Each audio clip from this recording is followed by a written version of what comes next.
서울대병원 응급실. 복도에는 한 60대 여성이 초조한 표정으로 서 있었습니다. 손에는 낡은 가방을 꼭 쥐고 있었고 수수한 옷차림새, 평범한 가사도우미 순자 씨가 서 있었습니다. 바로 그때 응급실 문이 열리며 젊은 남자 의사가 나왔습니다. 환자 보호자 계십니까? 의사가 물었고 60대 여성이 다가갔습니다. 저기요. 환자분 상태가. 그 순간 의사와 여성의 눈이 마주쳤습니다. 세상에나, 엄마. 민준아? 평생 무시당하며 살아온 가사도우미 여성. 그리고 대한민국 최고 병원에 촉망받는 심장외과 교수. 이 둘이 모자지간이었다니. 하지만 이건 시작에 불과했습니다. 진짜 반전은 지금부터였으니까요. 지금부터 들려드리겠습니다. 60대 가사도우미 김순자 씨의 숨겨진 진실과 그녀를 무시하던 사람들이 무릎 꿇고 빌게 된 통쾌한 사연을 말이죠. 오전 9시 강남의 고급 아파트 현관. 68세의 김순자 씨는 오늘도 허리를 굽혀 인사했습니다. 하지만 돌아온 건 차가운 목소리였습니다. 늦었네. 시간 개념이 없어? 안주인 박미선 씨. 그녀는 명품 핸드백을 들고 순자 씨를 쳐다보지도 않았습니다. 순자 씨는 묵묵히 고개를 숙였습니다. 죄송합니다. 오늘 골프 가니까 화장실 타일 사이사이 칫솔로 문질러. 지난번에 대충 한 거 다 봤어. 그리고 내 명품 구두들 전부 광내고. 조심해. 한 켤레에 300만 원씩 하는 거야. 순자 씨는 조용히 대답했습니다. 네, 알겠습니다. 쾅 현관문이 닫혔습니다. 순자 씨는 작은 한숨을 내쉬었습니다. 손가락 마디마디가 관절염으로 붓고 아팠지만 일을 시작해야 했습니다. 사실 순자 씨에게는 아무도 모르는 비밀이 있었습니다. 40년 전 그녀는 이곳과는 전혀 다른 삶을 살고 있었습니다. 1982년 서울의 한명문대 의과대학. 당시 28이었던 김순자는 의대 3학년에 재학 중이었습니다. 교수들은 그녀를 최고의 외과의가 될 인재라고 칭찬했습니다. 하지만 운명은 잔인했습니다. 그해 봄, 순자는 같은 과 선배와 사랑에 빠졌습니다. 의대 졸업반이었던 그 남자는 두 사람의 미래를 약속했습니다. 그런데 순자가 임신을 했습니다. 남자의 부모는 완강히 반대했습니다. 순자가 시골 출신의 가난한 집안이라는 이유였습니다. 우리 아들은 재벌가 딸과 결혼시킬 거야. 너 같은 애는 안 돼. 남자는 순자를 떠났습니다. 그리고 순자는 혼자 아이를 낳았습니다. 의대는 중퇴할 수밖에 없었습니다. 꿈도 미래도 모두 포기했습니다. 하지만 순자에게는 이제 더 큰 꿈이 생겼습니다. 바로 아들 민준이었습니다. 엄마가 못 이룬 꿈, 내가 꼭 이루렴. 순자는 시장에서 생선을 팔았고 식당에서 설거지를 했고 새벽 청소 일을 했습니다. 비가 오나 눈이 오나 쉬지 않고 일했습니다. 그렇게 아들을 의대에 보냈고 민주는 어머니의 한을 풀어주듯 최고의 의사가 되었습니다. 하지만 순자 씨는 아들에게 자신의 과거를 절대 말하지 않았습니다. 그저 평범한 시장 아줌마로만 기억되고 싶었습니다. 그리고 지금 60을 훌쩍 넘긴 나이에 가사도우미로 일하고 있었습니다. 민주는 어머니를 편하게 모시고 싶어 했지만 순자는 일하는 게 좋다며 계속 일터로 나갔습니다. 일하면서 사람들을 돕는 게 좋아. 엄마는 괜찮아. 하지만 현실은 녹록지 않았습니다. 그날 오후 집주인의 딸 박지은이 친구들을 데리고 왔습니다. 26세, 명문대 출신의 대기업 다니는 그녀는 거실에서 큰 소리로 순자 씨를 불렀습니다. 아줌마, 주스 갖다 줘. 얼음 많이. 순자 씨는 주방에서 황급히 나왔습니다. 과일을 깎아 정성껏 담아냈지만 지은과 친구들의 대화가 귓가에 들렸습니다. 야, 너희 집 가사도우미 몇 살이야? 진짜 늙었다. 68이래. 좀 그렇지. 근데 나이 든 사람들은 말 잘 듣긴 해. 순자 씨는 쟁반을 든 손이 미세하게 떨리는 걸 느꼈습니다. 하지만 표정은 변함없이 과일을 내놓았습니다. 여기 있습니다. 응. 그래. 빨리 치워. 지은은 순자 씨를 쳐다보지도 않고 휴대폰만 들여다보았습니다. 또 다른 날에는 미선 씨가 골프 친구들을 집으로 초대했습니다. 순자 씨는 부지런히 차와 과일을 날랐습니다. 하지만 부인들의 수다 속에는 독이 섞여 있었습니다. 야, 미선아. 가사 도우미 나이가 좀 많은 거 아니야? 맞아. 근데 뭐 싸잖아. 젊은 애들은 돈을 얼마나 많이 달라고 하는데 그래도 답답하지 않아? 요즘 기술 같은 거 하나도 모르잖아. 나이 든 사람들은. 그러게 어제도 휴대폰으로 뭐 좀 시켰더니 못한다고 하더라. 에휴. 순자 씨는 복도로 나와 쟁반을 든 채 잠시 멈춰 섰습니다. 참아야지. 민준이 생각하면서 참아야지. 그녀의 눈가가 살짝 붉어졌습니다. 가장 힘들었던 날은 한 달 전이었습니다. 순자 씨가 거실을 청소하다가 실수로 탁자를 건드렸습니다. 화분이 살짝 흔들리며 흙몇 알갱이가 바닥에 떨어졌습니다. 아이고, 뭐 하는 거야? 미선 씨가 벌떡 일어나 소리쳤습니다. 순자 씨는 재빨리 무릎을 꿇고 흙을 주었습니다. 제발 정신 좀 차려. 이렇게 할 거면 다른 데 가서 일해. 정말 죄송합니다. 순자 씨는 고개를 들지 못한 채 바닥만 닦았습니다. 눈가에 맺힌 눈물을 다행히 미선 씨는 보지 못했습니다. 그날 저녁 집으로 돌아온 순자 씨는 오랜만에 아들에게 전화를 걸었습니다. 민준아, 엄마야. 엄마, 무슨 일 있으세요? 아니, 아무것도. 그냥 내 목소리 듣고 싶어서. 순자 씨는 애써 밝은 목소리를 냈지만 그 뒤에 숨은 서러움을 아들은 알아챘을까요? 그런데 이 집에는 또 하나의 비밀이 숨어 있었습니다. 바로 박지은의 비밀스러운 짝사랑이었습니다. 6개월 전 회사 건강검진에서 우연히 마주친 한 남자. 서울대병원 심장외과의 젊은 교수 강민준. 그에게 첫눈에 반해버렸습니다. 잘생긴 외모, 의사라는 직업, 그리고 명문대 교수라는 타이틀. 지은 양이 원하던 모든 조건을 갖춘 남자였습니다. 그 이후 지은 양은 별것 아닌 증상에도 병원을 찾았습니다. 가슴이 두근거린다며, 숨이 차다며, 어지럽다며 진료를 예약했습니다. 하지만 강민준 교수의 반응은 언제나 차가웠습니다. 검사 결과 이상 없습니다. 스트레스성이니 충분히 휴식 취하세요. 교수님, 혹시 다음에 식사라도. 죄송합니다. 시간이 없어서요. 거절은 정중했지만 단호했습니다. 하지만 지은은 포기하지 않았습니다. 어느 날 저녁, 지은은 어머니 미선 씨에게 자랑하듯 말했습니다. 엄마, 나 요즘 좋아하는 사람 생겼어. 어머, 누군데? 대기업 다니는 애야? 그것보다 100배는 나아. 의사야. 그것도 서울대병원 교수. 미선 씨의 눈이 휘둥그레졌습니다. 뭐, 서울대병원 교수? 어머, 우리 딸이야. 강민준 교수님이라고. 심장외과 전문의인데 의학계에서 천재로 소문났어. 심장외과? 그럼 돈도 엄청 벌겠네. 우리 딸. 정말 잘됐다. 빨리 사귀어. 아직 사귀는 건 아니고. 근데 교수님이 나한테 관심 있는 것 같아. 지은은 착각에 빠져 있었습니다. 당연히 있겠지. 우리 딸 명문대 나왔고 대기업 다니고 예쁘기까지 한데 만약 부엌에서 설거지를 하던 순자 씨가 이 대화를 들었다면 어땠을까요? 하지만 순자 씨는 물소리에 그들의 대화를 듣지 못했습니다. 그리고 그날이 왔습니다. 오전 10시.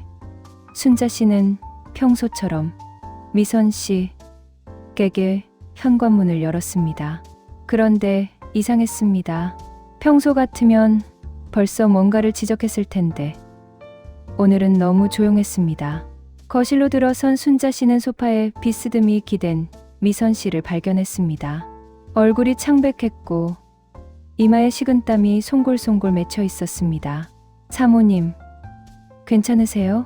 아줌마, 나 가슴이 너무 아파. 숨을 쉴 수가 없어.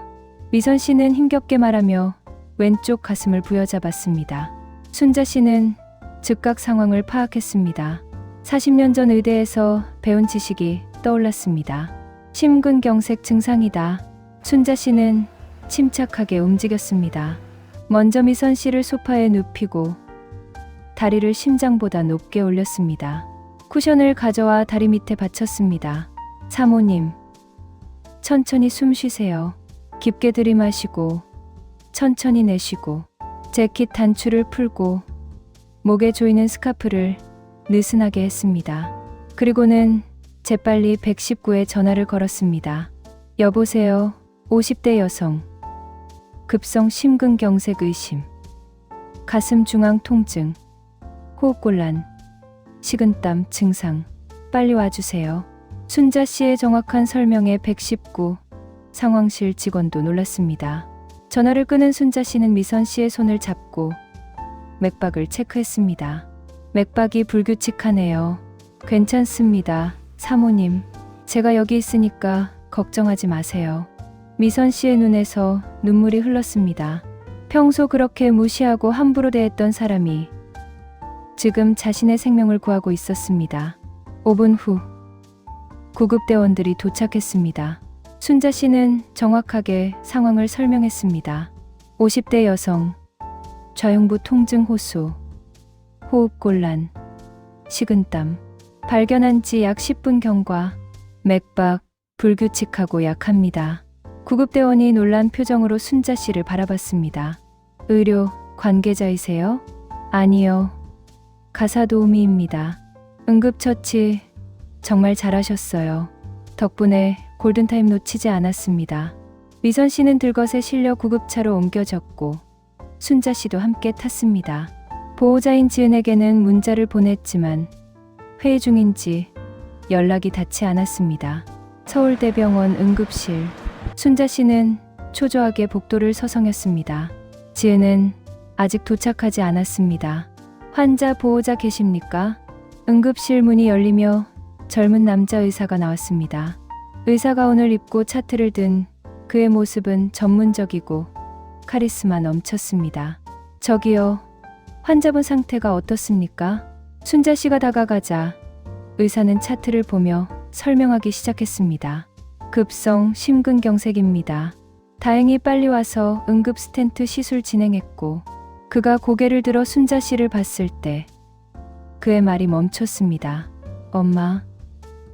민준아? 서울대병원 최고의 심장외과 교수 강민준, 그리고 가사도우미 김순자. 이 둘이 모자지간이었습니다. 엄마, 여기는 왜 계세요? 설마 아프신 건?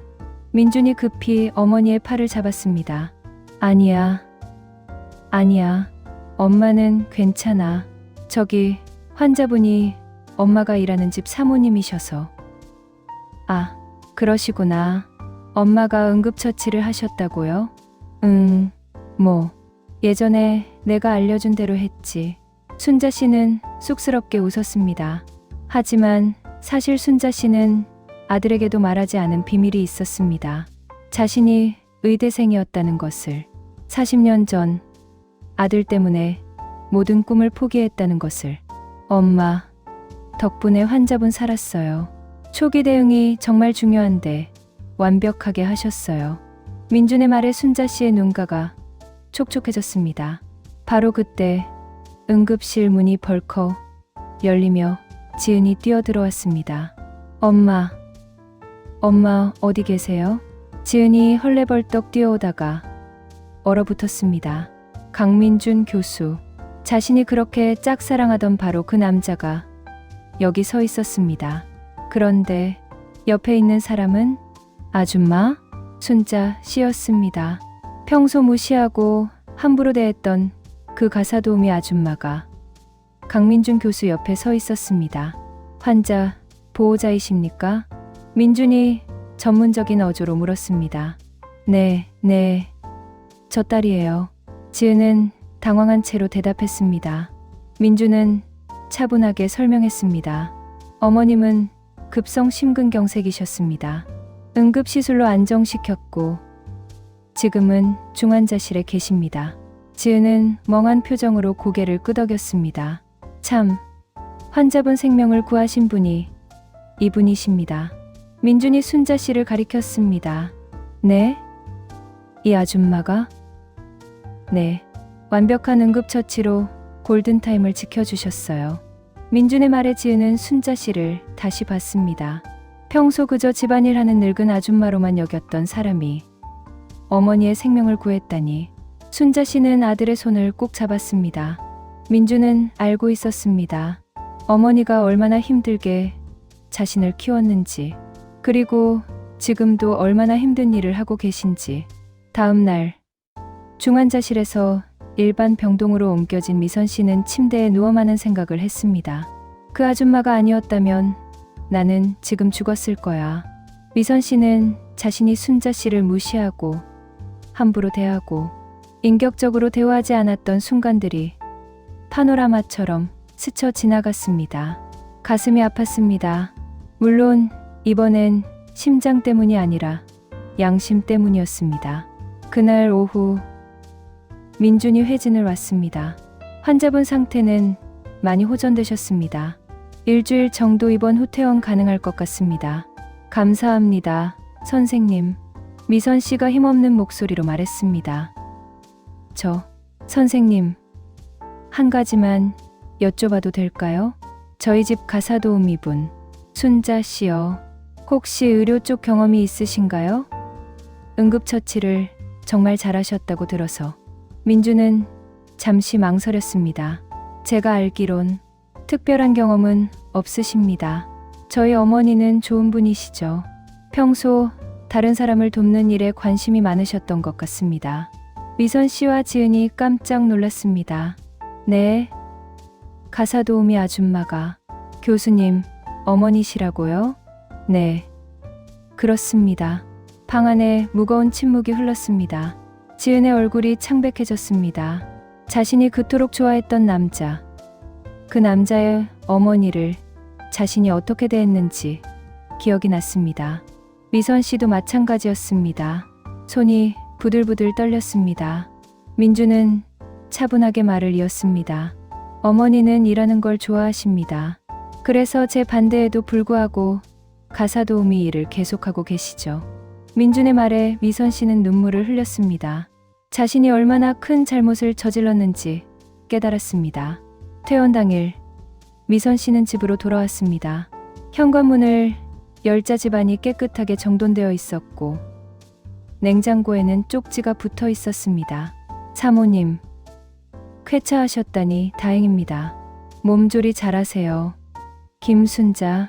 미선 씨는 쪽지를 보며 눈물을 흘렸습니다. 다음 날 순자 씨는 평소처럼 미선 씨 댁을 방문했습니다. 초인종을 누르자 이번엔 지은이 문을 열었습니다. 아줌마, 어서 오세요. 평소와는 180도 다른 공손한 태도였습니다. 거실로 들어서자 소파에 앉아있던 미선 씨가 벌떡 일어났습니다. 아주머니, 사모님, 몸은 괜찮으세요? 네, 덕분에. 미선 씨는 순자 씨에게 다가가더니 갑자기 무릎을 꿇었습니다. 사모님, 뭐 하시는 거예요? 순자 씨가 깜짝 놀라 미선 씨를 일으키려 했지만 미선 씨는 고개를 들지 않았습니다. 그동안 제가 아주머니를, 아니, 어머님을 너무 함부로 대했어요. 사람 취급도 안 했어요. 정말 죄송. 사모님, 괜찮아요. 일어나세요. 미선 씨는 소리내어 울었습니다. 제 목숨을 구해주신 분한테 제가 그렇게 했어요. 나이 어린 제 딸도 어머님을 무시했어요. 지은도 무릎을 꿇었습니다. 어머님, 죄송합니다. 제가 정말 잘못했어요. 지은의 눈에서도 눈물이 흘렀습니다. 제가 교수님을 좋아한다고 했지만 사실은 조건만 본 거였어요. 의사라는 직업, 명문대 교수, 좋은 집안. 지은의 목소리가 떨렸습니다. 하지만 정말 중요한 건 교수님이 어떤 분인지, 어떤 어머니 밑에서 자랐는지였는데 저는 그 어머님을 무시했어요. 정말 죄송합니다. 순자 씨는 두 사람을 일으켜 세웠습니다. 괜찮아요. 다 지난 일이에요. 미선 씨는 순자 씨의 손을 잡고 놓지 않았습니다. 며칠 후 미선 씨는 순자 씨에게 전화를 걸었습니다. 저 박미선입니다. 이번 주부터는 제가 제 집안일을 할게요. 더 이상 아주머니를 고용하지 않겠습니다. 전화기 너머로 순자 씨의 놀라는 기색이 느껴졌습니다. 오해하지 마세요. 제가 아주머니를 아니 어머님을 고용주로 대할 자격이 없어서예요. 사모님, 그리고 부탁이 있어요. 제 친구가 되어주시겠어요? 저 친구가 없어요. 그동안 사람들을 겉모습으로만 판단하고 살았더니 진짜 친구가 하나도 없더라고요. 전화 너머로 잠시 침묵이 흘렀습니다. 영광입니다. 미선 씨. 순자 씨의 따뜻한 목소리가 들려왔습니다. 2개월이 흘렀습니다. 미선 씨와 순자 씨는 정말 친구가 되었습니다. 함께 차를 마시고 문화센터도 다니고 봉사활동도 함께 했습니다. 미선 씨는 완전히 변했습니다. 더 이상 사람을 겉모습으로 판단하지 않았고 겸손해졌고 감사하는 마음을 배웠습니다. 지은도 마찬가지였습니다. 지은은 깨달았습니다. 진정한 사랑이 무엇인지, 사람의 가치가 무엇인지. 어느 날 저녁, 이선 씨와 지은은 순자 씨와 민준을 집으로 초대했습니다. 식사가 끝날 무렵 미선 씨가 자리에서 일어났습니다. 그리고 지은, 양도 함께 일어났습니다. 둘은 순자 씨 앞에 무릎을 꿇었습니다. 어머님, 미선 씨의 목소리가 떨렸습니다. 제 딸 지은이를 며느리로 받아주실 수 없을까요? 순자 씨와 민준은 동시에 놀란 표정을 지었습니다. 미선 씨는 진지했습니다. 어머님, 저희 딸 많이 부족합니다. 하지만 정말 많이 변했어요. 그리고 앞으로 더 좋은 사람이 될 겁니다. 미선 씨는 고개를 깊이 숙였습니다. 지은도 고개를 들어 민준을 바라봤습니다. 교수님, 저 진심입니다. 처음에는 조건만 봤어요. 의사, 교수, 좋은 집안, 그런 것만 봤어요. 지은의 눈에서 눈물이 흘렀습니다. 하지만 지난 몇 달 동안 교수님과 어머님을 보면서 배웠어요. 진정한 가치가 뭔지, 진정한 사랑이 뭔지. 저에게 기회를 주세요. 천천히 교수님 마음에 드는 사람이 되고 싶어요. 민주는 오랜 침묵 끝에 입을 열었습니다. 지은 씨, 사람이 변한다는 건 쉽지 않은 일입니다. 하지만 지은 씨는 정말 많이 변하신 것 같아요. 교수님, 저는 아직 제 인생에서 연애를 생각해 본 적이 없습니다. 하지만 민준이 잠시 멈췄다가 말을 이었습니다. 지은 씨가 진심이라면 친구로 시작해서 천천히 알아가는 건 어떨까요? 지은은 눈물을 흘리며 고개를 끄덕였습니다. 순자 씨도 미선 씨도 미소를 지었습니다. 6개월이 더 흘렀습니다. 순자 씨의 집에서 작은 모임이 열렸습니다. 미선 씨, 순자 씨, 민준, 그리고 지은, 네 사람이 함께 저녁을 먹고 있었습니다. 어머님, 이 음식 정말 맛있어요. 지은이 밝게 웃으며 말했습니다. 내가 만든 것도 맛있더구나. 순자 씨가 지은의 손을 다정하게 잡았습니다. 그동안 지은은 순자 씨에게 요리를 배우고 함께 봉사활동을 다니고 진정한 삶의 의미를 배워가고 있었습니다. 민준 씨, 지은이 많이 변했죠? 미선 씨가 물었습니다. 네, 정말 많이 변했어요. 민준이 지은을 바라보며 웃었습니다. 식사 후 민준은 어머니 순자 씨와 단둘이 이야기를 나눴습니다. 엄마, 제가 알아봤어요. 뭘? 엄마의 과거요. 엄마가 의대생이었다는 거. 그리고 저 때문에 모든 걸 포기하셨다는 거. 민준아, 왜 말 안 하셨어요? 저는 엄마가 그저 평범한 시장 아줌마인 줄만 알았어요. 민준의 눈에서 눈물이 흘렀습니다. 엄마는 원래 저처럼 의사가 될 분이었잖아요. 그런데 저 때문에 아들의 손을 꼭 잡았습니다. 내가 있어서 엄마는 행복했어. 엄마의 꿈은 내가 이뤄줬잖니. 그걸로 충분해. 그리고 말이야, 엄마는 가사 도우미로 일하면서도 행복했어. 사람들을 도울 수 있었으니까. 순자 씨는 미소를 지었습니다. 비록 무시도 당하고 함부로 대우받기도 했지만 그래도 엄마는 후회하지 않아. 왜냐하면 순자 씨는 거실을 바라봤습니다. 미선 씨와 지은이 즐겁게 이야기를 나누고 있었습니다. 이렇게 좋은 친구들을 만났으니까, 그리고 내가 좋은 사람을 만날 수 있게 됐으니까. 사람의 가치는 그 사람이 무엇을 하느냐가 아니라 어떤 마음으로 사느냐에 달려 있다. 여러분, 오늘 이야기는 여기까지입니다. 68세 가사도우미 김순자 씨. 그녀는 사실 40년 전 의대생이었습니다. 최고의 외과의가 될 뻔했던 재원이었죠. 하지만 아들을 위해 모든 것을 포기했습니다. 그 아들이 자신의 꿈을 대신 이뤄주었고 결국 모든 것이 제자리를 찾았습니다. 사람을 겉모습으로 판단하지 마세요. 당신이 무시하는 그 사람이 당신의 생명을 구할 수도 있습니다. 당신이 함부로 대하는 그 사람이 당신보다 훨씬 더 귀한 가치를 지닌 사람일 수 있습니다.